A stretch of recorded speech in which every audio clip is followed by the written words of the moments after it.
At some point during our design phase, we need to produce reports that include all of our components, to-from wire information, or simply a list of all of our drawings. We could take this task and manually produce spreadsheets, but that leaves us open for error, miscommunication, and a lot of time lost.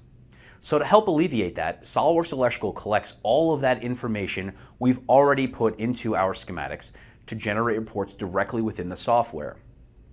In order to accomplish this task, we need to open our Reports Manager, select one of the desired report types, and generate reports. It's that simple. We can watch as our reports are being generated directly into our project's document tree. If changes are made after reports have been generated, we can select the appropriate report and update. And just like that, all of those new changes have been added to our reports.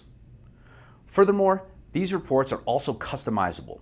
We can include additional information such as vendor information or specific details that our team or our customers require within the deliverables.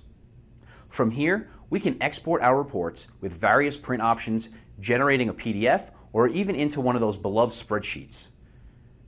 Creating these reports within SOLIDWORKS Electrical allows us to reduce manual errors, streamline our process, and provide overall better documentation for our entire team and customers. To learn more about customizing your reports, visit mysolidworks.com and search for SOLIDWORKS Electrical and customizing reports.